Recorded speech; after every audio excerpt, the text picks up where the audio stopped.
You cannot fix something that is so seriously broken. You just can't do it. The only way to fix the system that we have, before I get to it, and the system is telling us how absolutely broken we are. There's three things out there that to me scream broken system, but they're treated as normal, necessary, everyday, nothing to look about. Inflation, federal income taxation, and national debt. These three things are all accepted as okay. And to me, they scream malfunctioning monetary system. SDBullion.com is a high-volume physical gold, silver, and precious metal dealer. We are committed to being your trusted source for low-cost, highest quality investment-grade bullion products. Visit SDBullion.com for more information.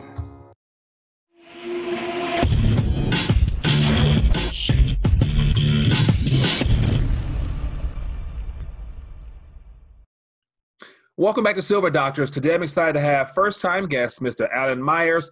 He's a student of the monetary system and the creator of FedEd.us. And today he's joining us to share his thoughts on the global monetary system, the banking matter. So Alan Myers, welcome to Silver Doctors. Mike, thank you so much for having me. I really appreciate this opportunity to have a chat with you about banking, the Fed, money creation. Absolutely happy to be here. Thank you. Well, it's my pleasure to have you. And so looking forward to getting your thoughts on a variety of subject matter. And so before we get started, for those that do not know Alan Myers, can you give us a little bit of your background and how you've arrived at this point in your career? Certainly. I'm a CPA, forensic accountant. Forensic accountant is a type of accountant who is given tons of paper or electronic files, and you have to figure out where the money came from and where it went. You hunt, you dig, you sort, you analyze, you evaluate, and eventually explain. I've been at this study for almost 9 years. What got me started was a massive book called The Creature from Jekyll Island. I can't tell you where in the pages of that book I woke up, but it is within the pages of that book I woke up. What I've learned since then is not in my education. It's out there. It's laying on the tables if you know where to go look. One of my new sayings is, if you look where no one else has looked, you will see what no one else has seen. And that is what I've been doing. The whole study of the Fed, Federal Reserve System, banking, money, it may sound complex, intricate. Oh, I need a degree in economics. Couldn't be farther from the truth. What I write on and speak on, I say it this way. It's ABC, not Shakespeare. It's 1, 2, 3, not calculus. Basically, anybody can get this. And once you understand the basics of banking, how it actually operates, you're going to know what needs to be changed, how to change it, and what benefits are going to be returned to the people. And you'll also understand really what is wrong with our monetary system. That's my background. All right. Sounds good. Well, I appreciate you for sharing that. So let's get right into the nuts and bolts of what we're going to be discussing. So I'm curious to find out, as always, very first thought, at this current point, halfway through the year 2019, a lot of things are unfolding in our monetary system with the banking sector, especially, what concerns Alan Myers the most? What are you keeping an eye on? What are you really making sure you don't miss? I track most of what I can. What I am beginning to do is I'm reading more, and I'm finding out that what is being written out in articles, documents, what's being said in videos about the monetary system or about money is in many important ways factually incorrect. It's misleading. I always look to see if anybody has figured out what I've figured out. I do stay, in touch, let's say, with the national debt. For example, our treasury debt, national debt, is $22+ trillion. Now, most people understand trillion as a number. They may not know it's 1 followed by 12 zeros. But the problem is trillion we don't understand this in what I call understandable units. And people can say, well, you can stack bills, from here to the moon. We can't process that.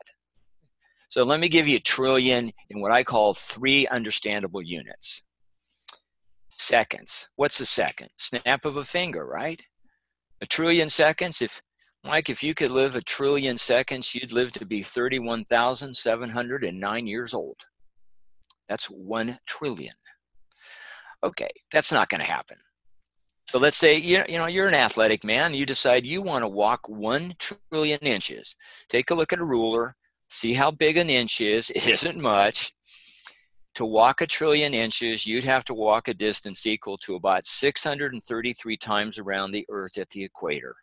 1 lap is just under 25,000 miles. Okay, that's not going to happen. Final. You want to be the first one to get the 1 trillion mile frequent flyer card. Yeah, you want that. To get that, you'd have to fly a distance equal to about 107 round trips from Earth to Pluto and back. That's 1 trillion. Wow. Our treasury debt is at 22 plus. It's unpayable. There's no way this thing can ever be paid down under the current monetary system. And you know the term Ponzi scheme. Bernie Madoff is doing 150 years for running the world's largest private Ponzi scheme at 60 billion. You do the arithmetic of 60 billion compared to 22 trillion. It's a lemonade stand. Well, what for-profit business is the US government in? None. And taxation isn't profit making, it's profit taking. Therefore, the US government, like any other national government around the world that has debt, they have no for-profit business. Therefore, they're running a Ponzi scheme. All Ponzi's eventually fail. And ours is headed towards it. In one way, because, well, like any good Ponzi, the only way you keep it going is you got to keep finding new money, new investors. Most of the world, their economies, their debt load, it's really shaky. Take Europe. Well, these are some of the biggest buyers of our treasuries. But here's the kicker. One of the most sustainable buyers of treasuries has been Social Security. You know that thing you're hoping to collect? Yeah. Good luck. Anyway, Social Security, either this year or next year, will go from what I call a net buyer of treasuries to a net seller. Up until now, more funds have come into the general fund for Social Security than has gone out. Going forward, it's going to be the opposite, which means all the extra that has been saved up in treasury debt is going to be sold and is not going to be redeemed, which means between now, let's say now, and 2035, when all the reserves or all the extra savings in Social Security has been spent, it's going to be a constant net seller, which means the US government isn't going to have the Social Security as a buyer. Who's going to replace this buyer? And the only reason the treasury debt is, and it's cannot be paid off, but it is currently sustainable because the interest rate's so low. If the interest rate was at a proper rate, 4, 5, 6%, we'd be tap city. We'd be done. The other thing that's crazy about our monetary system in general and in the world, do you guys talk much about negative interest rates? Yeah, that is a major issue that we've covered a lot. And so I'm definitely looking forward to get your thoughts on it. Elaborate on it for us.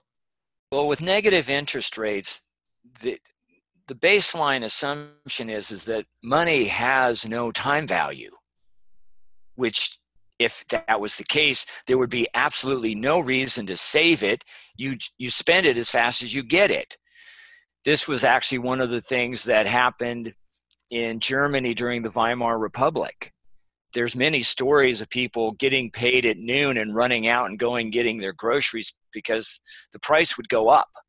That's what happens when money has no time value. Now, the other story, at that time, guys would go out drinking. I didn't know they had money to go out and get some beers, but when they did, they'd go to the bar, and all the beers they were going to buy that night, they would pay for when they got there. Because if they waited till 11, 12, the cost of the beer would go up. This is the problem with no time value to money. Negative interest rates means that you go into a bank, you put money into what you thought would be a savings account, but at the end of the day, you have to pay them. This sounds pretty crazy. No, this can't be happening.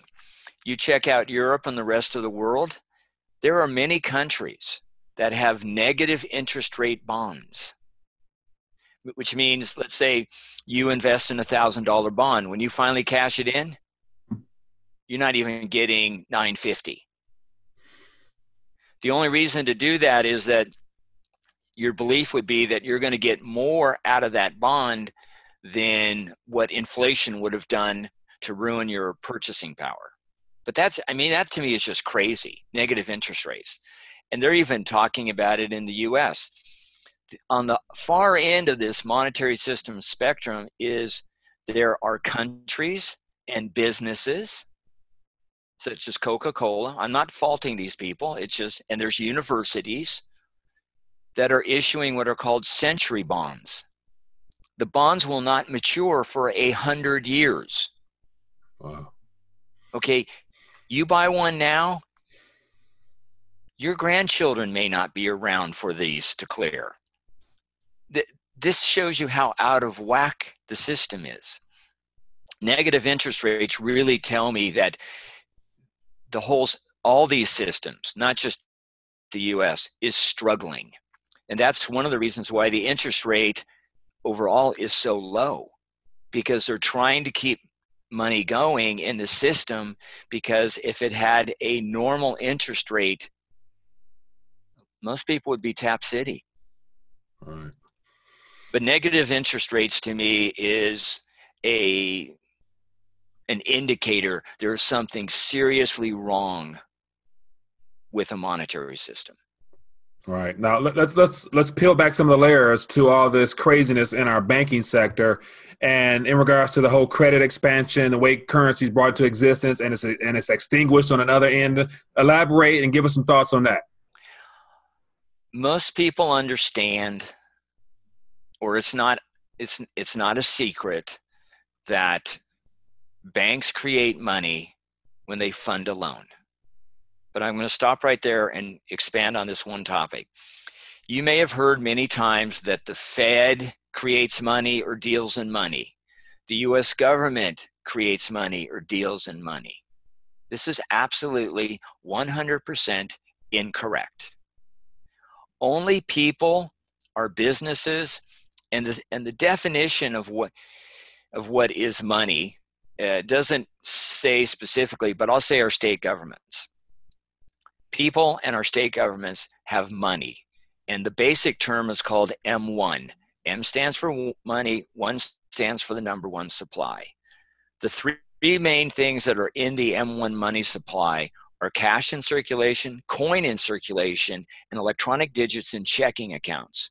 Not savings, retirement, just checking accounts. They're also called demand deposit accounts. The fourth item in M1 is traveler's checks issued by non-banks, but that is such a small fraction, we just put it aside. Cash, coin in circulation, your pocket, my pocket, and and checking accounts balances. That's money. Only people have money. Banks don't have money in their own name. They have what's called reserves. Reserves are not money, money are not reserves. U.S. government has no money in its own name. It also only has reserves. The Fed itself, when I say Fed, I mean the Federal Reserve banks, the Federal Reserve System. The Fed itself has neither money nor reserves in its own name. And that's because the Fed creates reserves. Fingertips on a keyboard, hit enter. So when people start talking about money, I get real specific as to, are you really talking about money, or are you talking about reserves, or with the Fed? Whatever the Fed does, no matter whether it acquires an asset or satisfies an expense, the Fed does one thing: it creates reserves. And you know who told me this? Your good buddy, Ben Bernanke. Really? In 2012, he gave 4 lectures to the students at the George Washington University School of Business. In the 4th lecture, he's talking about what the Fed did post 2008. At this time, he is the chairman of the board of governors. And he tells the students, the Fed went out and acquired $2 trillion worth of treasuries from the system. Keep in mind, the Fed cannot directly deal with the US government. It can only deal with the market through brokers, dealers, and banks. So the Fed went out and got $2 trillion worth of treasuries. So for a moment, you'll be a bank. You'll be the Bank of Mike. Okay. And I'll be the Fed. And you know I'm looking for treasuries. So you come into my office, you drop a bunch of paper on my desk, and you go, Alan, there you go. Okay, I'll be right with you. I go over to my keyboard. I open up my computerized accounting system. I make one journal entry. I hit enter. You know what I just did.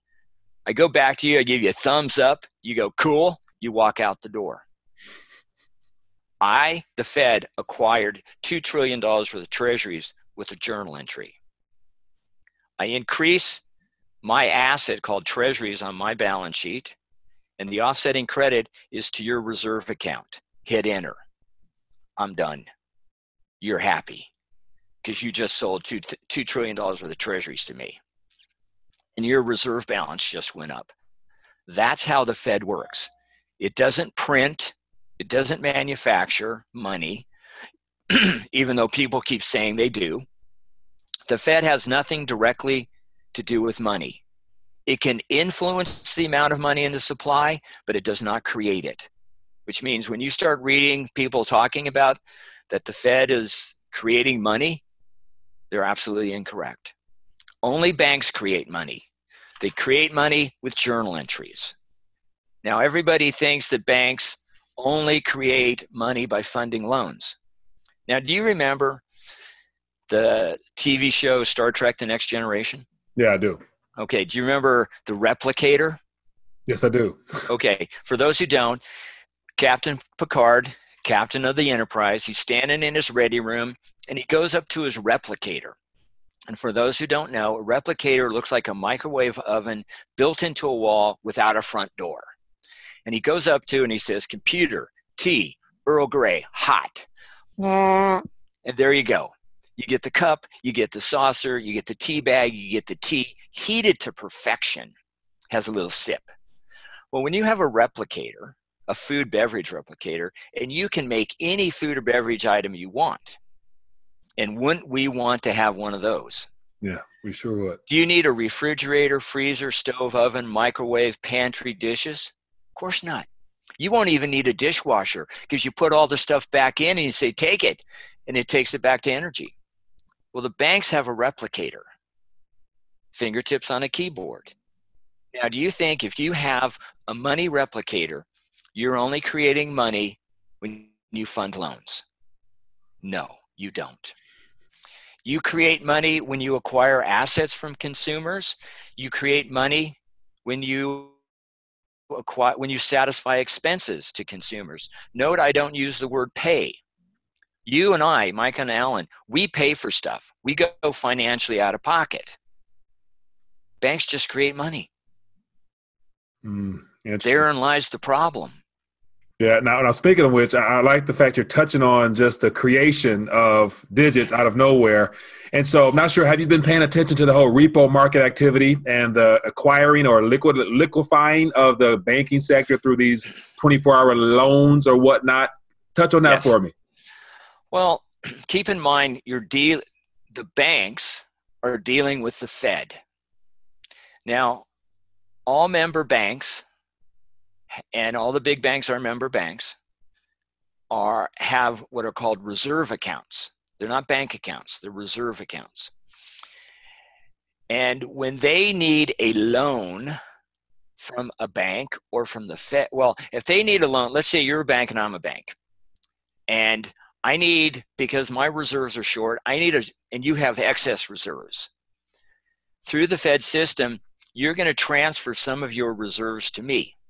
Now, my reserve level is up, I'm okay. Eventually, to satisfy you back, I'm going to have to return those reserves with a little extra. This is moving. If it was you and me as individuals, we'd be moving from one pocket to another. With banks, electronically, they're moving reserves from one account to another account. And this is all done at the Fed level, because the Bank of Mike has a reserve account at the Fed. The Bank of Allen has a reserve account at and the Fed just moves digits from one account to another. Okay. Now, let's say we're both running a little short. And so I can't borrow from you and you can't borrow from me. We go to the discount window, the overnight lending from the Fed, or some of this is happening over 2-3 week periods. Well, the Fed says, okay, guys, I'll take care of you. And they go over to the computer, and what you and I have to do is we have to give up some of our assets. And these are the assets that are not performing very well. That they don't their actual value is less than their book value. And the Fed will take these assets and give us reserves in return. And this is kind of what they did with TARP and all these other bailouts after 2008. The Fed took all this garbage assets because, well, if you looked at the true value of the asset, it was much less than what was on its books, which meant the banks were probably technically insolvent because their liabilities were greater than their assets.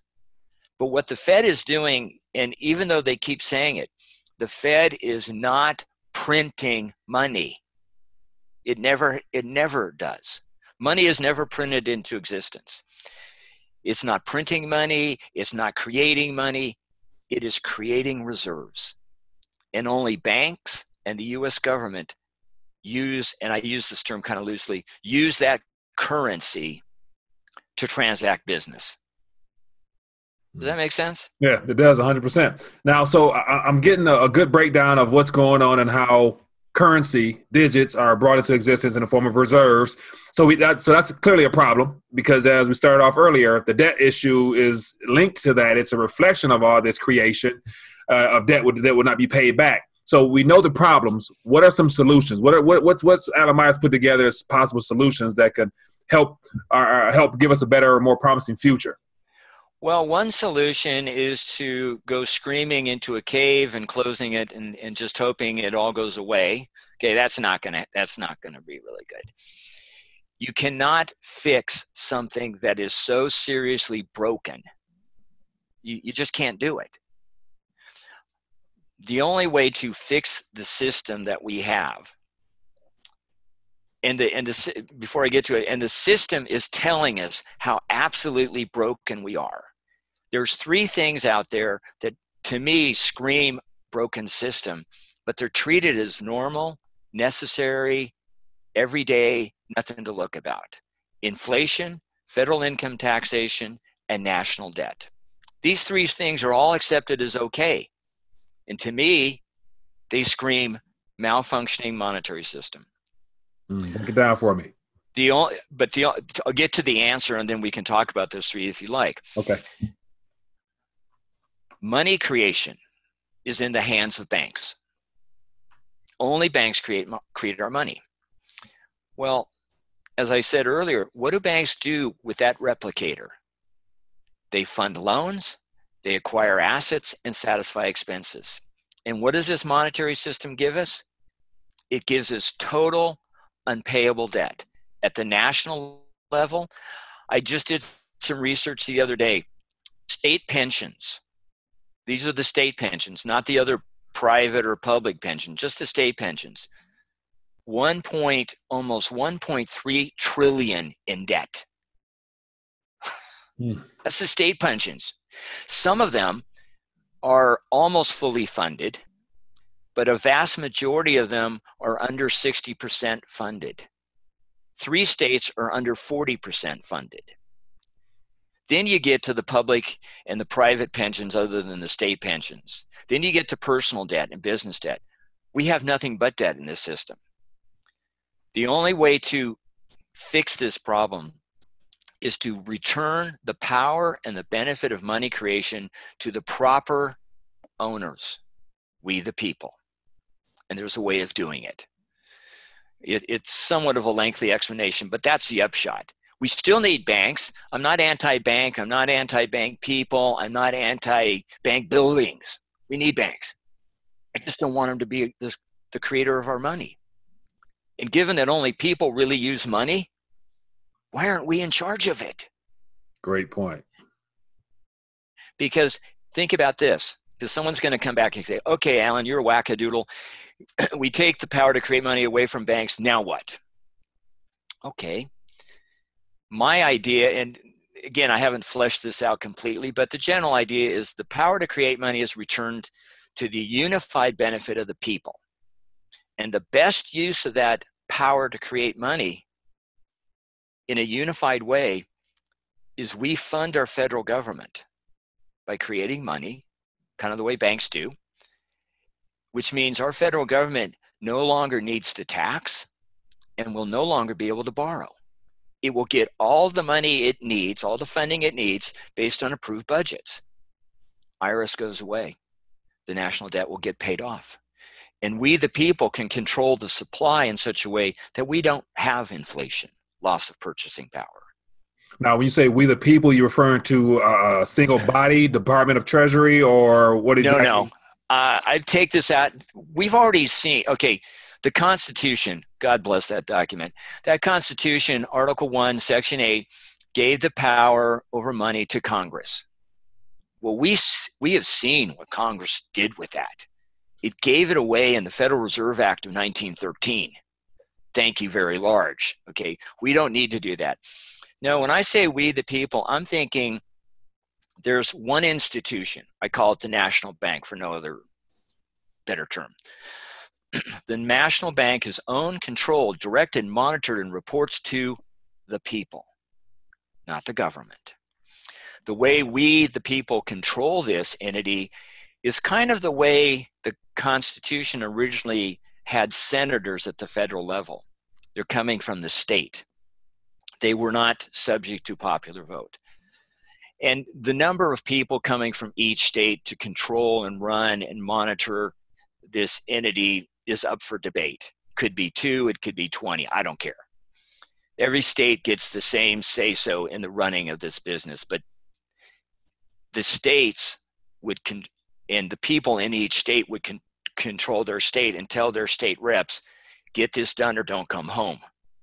Now we have a much tighter control of what's happening. And when I mean reporting, I mean frequent reports. What's the money supply? Do we have inflation? What is the budget that the government is asking to be funded? You don't like things on the budget?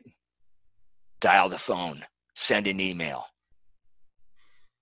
But the biggest thing that comes out of this is that no longer will we have a need or the ability for the federal government to tax us. I think this is fabulous. Yeah, I would agree. I mean, unless, of course, you really like the IRS. I didn't think so. And to the debt load, okay. And I wish I had it in front of me. Thomas Jefferson has some great quotes about this.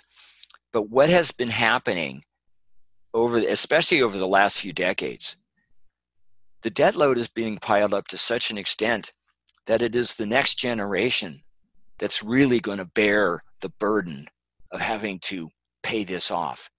But wait, it can't be paid off under the current system. This is untenable. This is unacceptable. Yeah. Now, let me get your thoughts briefly on going back to the origins of our monetary system prior to privatized central banking, creating reserves out of nothing and all the good stuff like that. Precious metals was a part of the equation. And so gold and silver has been stores of value throughout time. Does gold and silver fit into the equation at all, in your personal opinion, or not? For me, and I know a lot of people absolutely love and adore gold and silver, and I get it. And it has many characteristics of what makes money money. That's why it's been money for so long. If you look at the long history of precious metals throughout history, who has ruled the world? Free people or dictators and monarchs? You know the answer to that. Right. To me, and I'm glad you brought this up, money has many characteristics. I have a list of 12. I don't have it handy, but there's a list of 12. Most of them I've got from my research. Some I've added to myself to the list. Money, and people confuse the characteristics or attributes of money for what it does. Money does one thing, and only one thing. Excuse me. It facilitates an indirect transaction.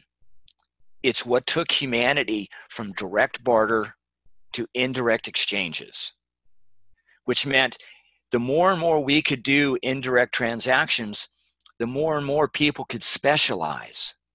And when they specialized, they got better at what they did, made better things, and had more. So when you talk about money, to me, the prime thing to think about is, what is its function? Now, you've heard of course, the Incans and the Inca Empire.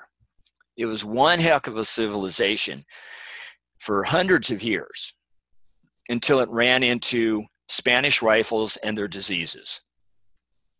But it was a fabulous fabulous civilization. They covered quite an area. They built buildings that are still standing today out of stone. What was their money? Now remember, they had literally tons of gold and silver. In fact, they referred to gold, they had terms for gold and silver. Gold was referred to, the translation is sweat of the sun. Silver, tears of the moon. That tells me they held these metals in high esteem. Pun intended, they would not debase these metals by using them in commerce. So what did the Incas use for money? Do you know? I do not know. Enlighten me, please. I'm curious. Cacao beans. Mm. Now, you and I grew up, and our parents told us over and over again, money doesn't grow on trees, except for one thing. For the Incas, it did. Cacao bean trees. Wow. But when we stay focused on money's function, and that we want to have a monetary system that does not have federal taxation, does not want to have inflation, and does not want to deal with a national debt. Because these are the three killers of this monetary system.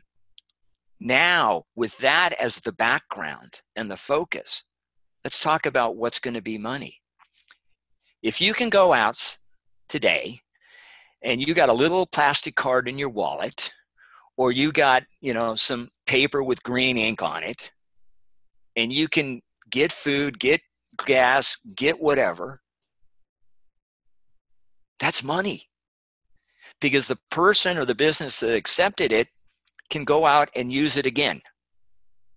Money facilitates indirect transactions. That's its highest and best use. It's allowed humanity to expand, to specialize. That's what's important. What is money and or how it's created is not as important as who controls the creation, who benefits from the creation, and does it get the job done? And the reason our dollar gets the job done is because we believe in it, number one. And if you go to most any place in this world today, you probably can get the job done with dollars even though you don't have the local currency. And there's some places in this world, they rather have dollars than their own local currency. That's one heck of a piece of money. Yeah, for now, especially as long as confidence and faith remains. And so let's as we draw towards the end of our chat, I want to get your thoughts on the future outlook on the Federal Reserve note as it is now, and based upon all the activity that's happening, repo market, QE or not QE. What's your 5-10 year thoughts on the Federal Reserve note under this current system if they continue to try to do what they're doing now with this toolkit, all this stuff that they've given us? We don't have 10 years. I don't know if we've got 5. You have a national debt that's unpayable. You have Social Security that will run out of funds by 2035. You have state pensions and other pensions that are seriously underfunded. Yet their massive lack of underfunding is based on a stock market that is insane. If you look at price per earnings ratio today compared to 10, 15, 20 years ago, it's huge. We're back to unsustainable. Therefore, if we do not choose to fix, and this is on us, individuals, the solution is not coming from the top tier. It's not coming from DC. It has to come from the people. Our Declaration of Independence, where did it come from? It came from the people. Constitution, where did it come from? It came from the people. Britain didn't give us our freedom. We had to go get it. Well, if we want monetary system stability, if we want to get rid of unpayable debt, if we want to have a constant, steady purchasing power of our money, we have to take the system back. If we don't, it's just a matter of time. And if you want to see what happens, you know the name Milton Friedman, Nobel Prize winning economist. He has been quoted as saying, as others have, that the Federal Reserve System, definitely caused the Great Depression. Yeah. Okay. You know who agreed with that statement? Your good buddy and mine, Ben Bernanke. And they're still in charge. To me, the Great Depression was a test run to see what people would do. And we've allowed more power and freedom to be taken from us and to be centralized in the government. We have to take back our monetary system. Last thing, the Fed targets 2% inflation. Inflation is more properly described for me as loss of purchasing power. In 1914, when the Fed went operational, one 1914 dollar had the purchasing power of 100 1914 pennies. Today's dollar has the purchasing power of 3 1914 pennies. And the Fed targets inflation. We got to bring this to an end. And I'm working with a group of people. We've got a website up, which you mentioned, FedEd, FEDED.us. If you type that into your search engine, the first thing that's going to pop up is FedEx. So you got to scroll down a little bit. Check us out. We're going to be constantly adding more content. And of course, I'm always looking for more speaking opportunities. This is great. I hope we can revisit a lot of specific topics in the future and really lay them out in specific detail, because once people get the basics, and it is really basic, it's not complex, we can get this done. We can fix this. I agree. Well, Alan Myers, once again, it's been great having you join us here, and looking forward to continue to follow your work, and definitely all the information you share, I'll put it beneath this video here so people can find out more. And other than that, I definitely look forward to connecting again as things unwind and get your thoughts on where we're at that point in time. But once again, it's been great having you on the show and connecting again. So I appreciate you joining us. Michael, this has been absolutely fabulous. Thank you for the opportunity to have the chat and share information, and I look forward to many more chats.